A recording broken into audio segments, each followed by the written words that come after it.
The Catholic grade school in Michigan will have more than usual to celebrate this Easter.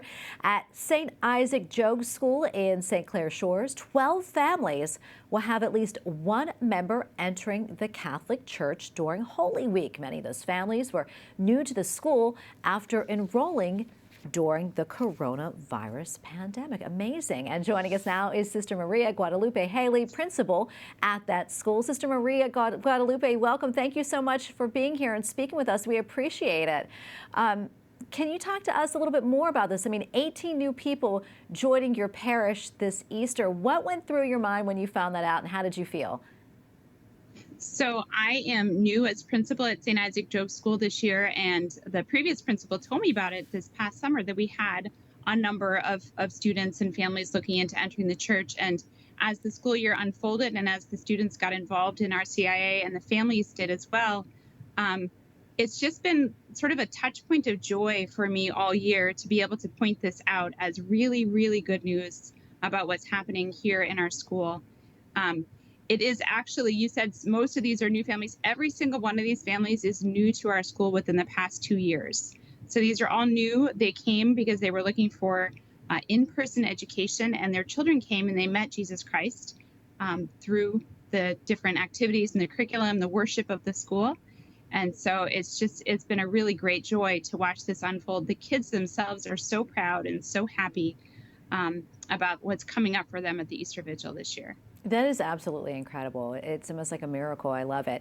You know, we mentioned the pandemic played a role in these families finding the school. Obviously, you know, many schools were remote learning only, and so they probably switched into that. And obviously through that, as you mentioned, they were being introduced to the faith. Can you talk maybe a little bit more about that, and maybe some of the personal stories that you heard about these families and these children? So we as a school are able to have all school mass twice a week. Last year, during sort of the more serious part of the pandemic, it was once a week for the lower grades and once a week for the upper grades. But we were still able to keep having weekly mass, First Friday adoration. And these children in their classes were being taught about baptism. They were being taught about the sacraments, and they were going home to ask their families, you know, well, Mom, am I baptized? No, you're not baptized. Well, why am I not baptized? I want to be baptized. So it's the children who began the conversations, but in a number of these families, their parents are coming along. There are some parents who will be baptized. There are some parents who were baptized in other Christian denominations and are going to be received into the fullness of the faith in the Catholic Church, and they're following the lead of their children. And to me, I think that's one of the most beautiful pieces of this story, is that the children are leading their parents to follow Christ. Yeah, that is really, truly beautiful.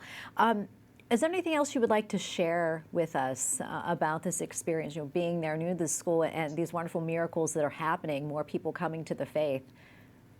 I think it's just something that for me has been a source of hope all year, that the power of Catholic education is alive and well, that we did not seek to directly convert these kids.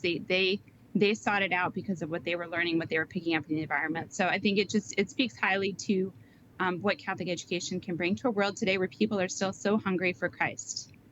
Absolutely. You know, I kind of want to talk a little bit more about that, the importance of a Catholic education, you know, what you can get from a Catholic education as opposed to going to a public school, maybe a little bit more of a different type of learning, spiritual learning. There's a lot of talk, even in secular education today, about educating the whole child.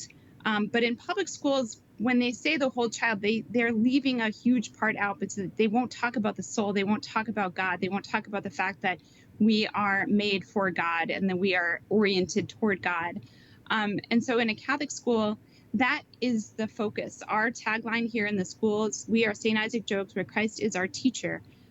We can point the children to Christ as their teacher of everything, not just religion class, but math class, and, you know, how do you conduct yourself on the playground? And it really is educating the whole person, the whole child, because we look to the body, the mind, the spirit, all of it together as one package. Absolutely, and especially right now. That's probably more important than ever for everything that we've been going through as not just a country, but the world. there's some real deficits in terms of how do people relate to each other, and so just teaching the kids how to be good human beings and how to talk to one another, how to treat one another.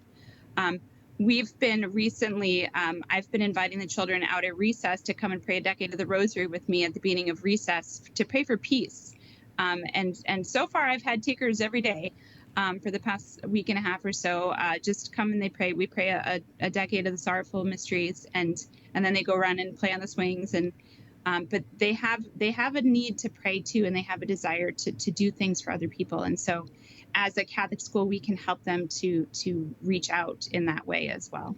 Well, Sister, thank you so much for speaking with us, taking the time and sharing all of this with us. We appreciate it. You're very welcome. What a beautiful story. Thank you.